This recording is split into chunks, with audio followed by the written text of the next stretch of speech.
3-in-1 senior living apartment. 1. Senior citizen kana perfect senior living. Number 2. Small investment, big appreciation. 3. உங்க பசங்களுக்கு ஃபியூச்சர்ல நல்ல rental income தரப்போற property. ஸ்டெப்ஸ்டோன் ஆலம் இன் Pollachi near Kovai. எல்லா கட்சிக்கும் பொருந்துற மாதிரி விதிகளை வகுக்கணும் அப்படின்னு சொல்லியிருக்காங்க. அதையும் தாண்டி பொது சொத்துக்களுக்கு சேதம் வச்சா வசூலிக்கணும், டெபாசிட்லேருந்து வசூலிக்கணும்னு சொல்லியிருக்காங்க. முக்கியமாக அந்த கட்சியின் தலைவர் திரு விஜய் அவர்கள் இதை பற்றி கண்டிக்கணும், இதை பற்றி பேசணும்னு சொல்லியிருக்காங்க. இல்லை, ஆக்சுவலி கோர்ட்டோட அப்சர்வேஷன் நீங்கள் புரிஞ்சிக்க வேண்டியது என்னென்னா, எல்லாருக்கும் ஒரே மாதிரியான ஈக்குவிட்டபிளான ஒரு கண்டிஷன்ஸ் போடுங்க, அப்படி ஒரு ஃபார்மேட் ஒன்று கிரியேட் பண்ணுங்கன்னு போலீஸ்க்கு அறிவுறுத்தியிருக்காங்க. ஏன்னா அப்படி ஒரு ஃபார்மேட் இல்லை. இது போலீஸையோ இல்லை ஆளும் கட்சிக்கு தான் என்னோட பார்வையில் அடி. எங்க கணிச்சாலும் நீங்கள் என்ன பண்ண முடியும்? எங்ககிட்ட என்ன ப்ரைவேட் போலீஸ் ஃபோர்ஸ் இருக்கா? போலீஸை மீறி வேற ஒருத்தங்க இறங்கி அந்த இடத்த சரி பண்ணலாமா? அது போலீஸோட அத்தாரிட்டிக்கு மேலே போலீஸ் வேலை செய்ய விடாமல் தடுத்த கூட்டத்தில் வரும். அதுக்கு நான் பெயிலபிள் அஃபென்ஸ் இருக்கு. இந்த ஊரில் சட்ட ஒழுங்கு பாதுகாக்க வேண்டிய போலீஸ் தான் அதை செய்யணும்.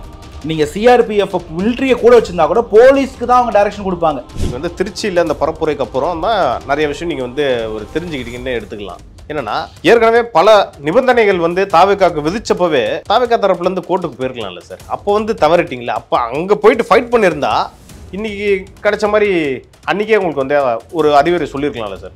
தாவேக்காக்கு போலீஸ் கொடுத்த கட்டாயங்கள்ல, அந்த நிர்பந்தங்கள்ல, ரெஸ்ட்ரிக்ஷன்ஸ் நீங்க சொல்லக்கூடிய ரூல்ஸ்ல 4 வண்டி 5 வண்டிக்கு மேல கான்வாய் வரக்கூடாது, விஜய் சார் ஏறி மேல நின்று கையசைக்க கூடாது. இது எந்த வகையில நியாயம்? நீங்க ரோட்ல வர்ற கிரௌடுன்னு நீங்க சொல்றதுக்கும் விஜய் சார் கான்வாயில ஏறி நின்று கை காட்டக்கூடாது, இது எந்த வகையில நியாயம்?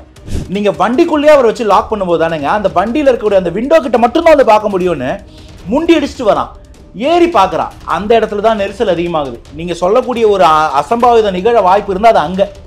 இதை புரிஞ்சிக்காம அந்த தலைவனுக்கு ஆர்கானிக்கா ஒரு இளைஞர் பட்டாளம் வருது. அவர் முகத்தை பார்த்தா அவன் கரையை போறான், போய் கூட்டத்தில் நின்று பேச்சை கேட்க போறான். அவனை பார்க்க விடாம அந்த இடத்துல ஒரு டிராபிக் ஜாம் ஆர்டிஃபிஷியலா ஏற்படுத்தி அதன் மூலமா இன்னும் அந்த டைமை லாங் பண்ணி இவர் 6 மணி நேரம் ஒரே சீட்ல உட்கார்ற ஒரு நிர்பந்தத்தை ஏற்படுத்தி போலீஸ்க்கும் அசௌகரியம். நான் சொல்றது களத்தில் இருக்க போலீஸ்க்கு, மக்களுக்கும் அசௌகரியம். திருச்சி மட்டும் டிராபிக் ஜாம். அந்த தொண்டர்களுக்கும் அந்த ரசிகர்களுக்கும் அந்த இளைஞர்களுக்கும் அசௌகரியம், தலைவருக்கும் அசௌகரியம். தாவேக்கா இன்ஸ்ட்ரக்ஷன் கொடுக்குறாங்க, இளைஞர்களோட ஆதரவை நம்ம ஒன்றும் பண்ண முடியல.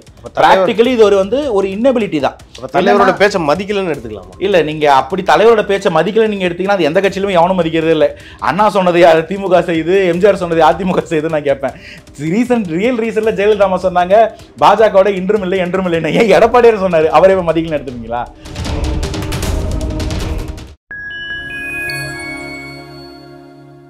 ஃபைன் டைம் மீடியா நேயர்களுக்கு வணக்கம். இன்று நம்மோடு இணைந்திருப்பவர் திரு அனந்தஜித் அவர்கள்.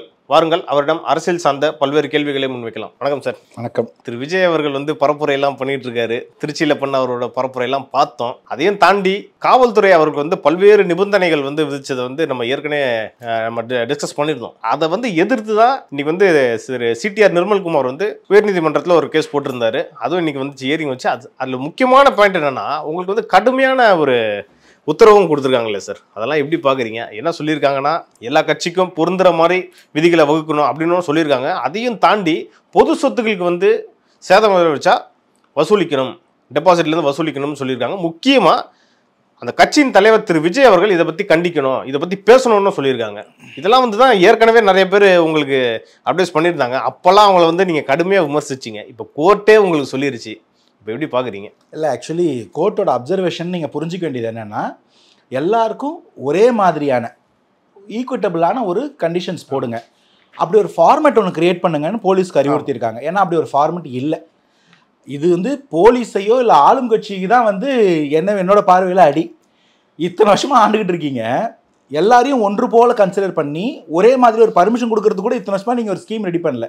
அப்படி ஒரு ஸ்கீம் ரெடி பண்ணி எல்லாருக்கும், அண்டர்லைன் எல்லாருக்கும், ஆளுங்கட்சிக்கு உட்பட, புதுசாக வந்திருக்க கட்சிக்கு உட்பட, கூட்டணி கட்சி உட்பட எல்லாருக்கும் ஒரே மாதிரி ஒரு நிபந்தனைகளை கொடுங்க, அந்த மாதிரி ஒரு ஃபார்மேட் ஃபாலோ பண்ணுங்கன்றாங்க. அதில் ஒரு லைன் அந்த ஃபார்மேட்டில் ஒரு சஜஷன் என்னென்னா, எல்லார்ட்டையும் ஒரு டெபாசிட் ஒன்று வாங்குங்க, பொது சொத்துக்களுக்கு ஏதாவது சேதம் விளைவிச்சா அதுலேருந்து எடுத்துக்கங்கன்றாங்க.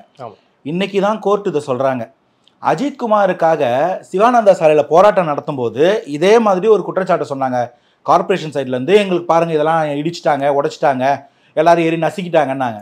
சரிங்க அதுக்கு என்ன நஷ்டம் நாங்கள் கொடுத்துட்றோம், நாங்கள் அதை புனரமைச்சு தரோம்னு சொன்னோன்னே இல்லை வேண்டாம் நாங்கள் கார்பரேஷன் செலவுலேயே பார்த்துக்குறோம், இங்கே இது மாதிரி சும்மா உங்ககிட்ட சொல்லணும், நீங்கள் ஆனால் இடிச்சிட்டிங்கன்னு சொல்லணுன்றதுக்காக சொல்கிறாங்க. இது உங்களுக்கு ஞாபகம் இருக்கும், மேயர் பிரியா மேடம் இதை சொல்லி முடித்தாங்க, எனக்கு நல்லா ஞாபகம் இருக்குது.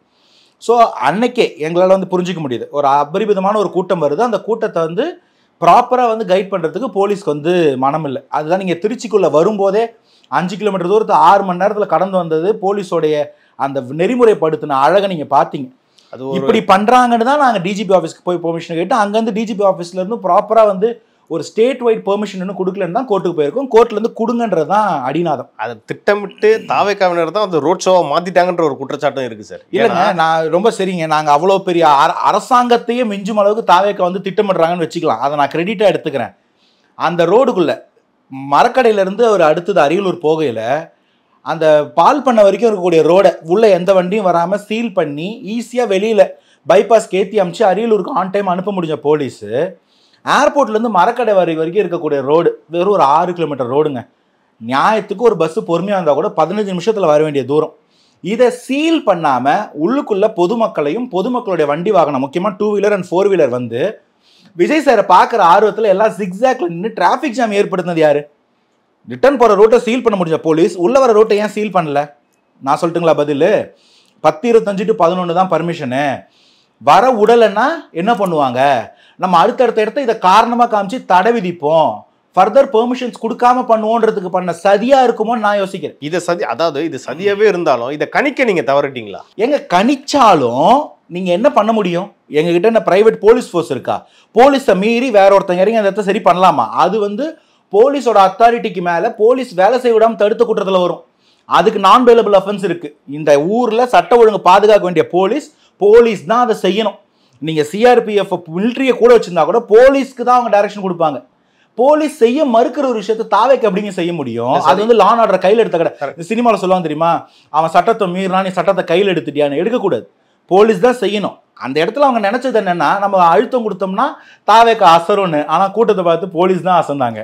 அதனாலதான் ரிட்டர்ன் போற வழி அவங்க சீரமா வச்சாங்க. நீங்க வந்து திருச்சியில அந்த பரப்புரைக்கு அப்புறம் தான் நிறைய விஷயம் நீங்க வந்து ஒரு தெரிஞ்சுக்கிட்டீங்கன்னு எடுத்துக்கலாம். என்னன்னா ஏற்கனவே பல நிபந்தனைகள் வந்து தாவேக்காக்கு விதிச்சப்பவே தாவேக்கா தரப்புல இருந்து கோர்ட்டுக்கு போயிருக்கலாம்ல சார். அப்போ வந்து தவறிட்டீங்களா? அப்ப அங்க போயிட்டு ஃபைட் பண்ணிருந்தா இன்னைக்கு கிடைச்ச மாதிரி அன்னைக்கே உங்களுக்கு வந்து ஒரு அறிவுரை சொல்லியிருக்கலாம்ல சார். இல்லை, இதில் நான் உங்களுக்கு கிளாஸ் எடுக்கிறேன்னு தப்பாக எடுத்துக்காதீங்க.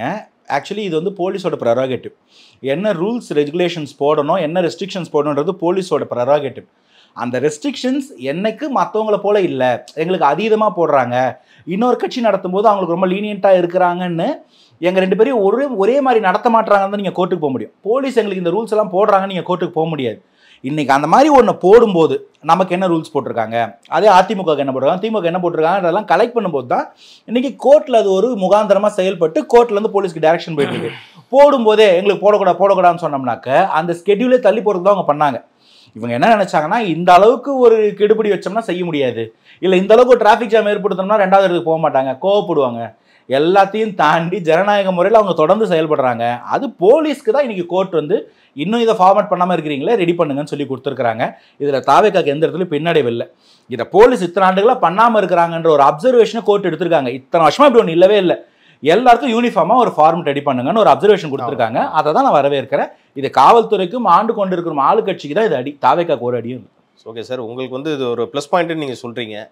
இல்லை என்ன ஒரு கேள்வி எழுதுனா, திரு விஜய் அவர்கள் எங்கு சென்றாலும் குறிப்பாக தொண்டர்கள், குறிப்பாக இளைஞர்கள், பள்ளி மாணவர்கள் அவங்க என்ன சொல்கிறாங்கன்னா, கட்டுக்கடங்காத கூட்டம் வருது, கண்ட்ரோல் பண்ண முடியல, போலீஸ் தரப்புலேருந்து அதை சொல்கிறாங்க, கண்ட்ரோல் பண்ண முடியல, கரண கம்பத்தில் ஏறுறாங்க, மரத்தில் ஏறுறாங்க, ரூஃபில் ஏறுறாங்கன்ற இந்த ஒரு குற்றச்சாட்டு இருக்குது. இதனால கூட வந்து இத்தனை நிபந்தனைகள் விதிச்சிருக்கலாம்ல சார்? நீங்க கேக்குறீங்க தாவேக்காக்கு மட்டும் ஏன் இத்தனை நிபந்தனைகள்? ஏன்னா இது அண்ணா திமுகவோட பிரச்சாரத்திலேயோ ஒரு கூட்டத்திலயோ இந்த மாதிரி குற்றச்சாட்டு வந்தது இல்லை. கரெக்டு தான். ஏன்னா ஒரு 65-70 வயசு பாட்டி தாத்தாவையும் குடிக்கிறதுக்கு காசு இல்லாமல் உட்காந்துருக்கிற ஒரு உதவாக்கரையோ, இல்லை ஸ்கூலுக்கு போயிட்டு வர குழந்தைங்களை பிரியாணி தரேன்னு சொல்லி ஆசை காட்டி நீங்கள் லாரியில் ஏற்றிட்டு கூட்டம் நடத்த கூட்டு போனீங்கன்னா அவங்க அந்த தலைவரை பார்க்கறதுக்குள்ள ஆர்வமாக போக மாட்டாங்க. தலைவர் பேசுகிற வரைக்கும் நின்று கேட்க மாட்டாங்க, எப்படா அவர் போவார் 200 ரூபா கொடுப்பாங்கன்னு பார்ப்பாங்க. நீங்கள் அந்த கூட்டங்களில் இந்த ஆர்வத்தை எதிர்பார்க்க முடியாது. தாவேக்காக்கு போலீஸ் கொடுத்த கட்டாயங்களில், அந்த நிர்பந்தங்களில், ரெஸ்ட்ரிக்ஷன்ஸ் நீங்கள் சொல்லக்கூடிய ரூல்ஸில் 4 வண்டி 5 வண்டிக்கு மேலே கான்வாய் வரக்கூடாது, விஜய் சார் ஏறி மேலே நின்று கையசைக்கக்கூடாது. இது எந்த வகையில் நியாயம்? நீங்கள் ரோட்டில் வர்ற க்ரௌடுன்னு நீங்கள் சொல்கிறதுக்கும் விஜய் சார் கான்வாயில ஏறி நின்று கை காட்டக்கூடாது. இது எந்த வகையில நியாயம்? முதல்வர் போற இடத்துல முதல்வர் கை காட்டுறாரு, எடப்பாடியார் கை காட்டுறாரு, நயினார் கை காட்டுறாரு, அன்புமணி, பிரேமலதா அம்மா, துணை முதல்வர்னு எல்லாரும் கான்வாயில ஏறி நின்று ஓப்பன் வண்டியில கை காட்டலாம்.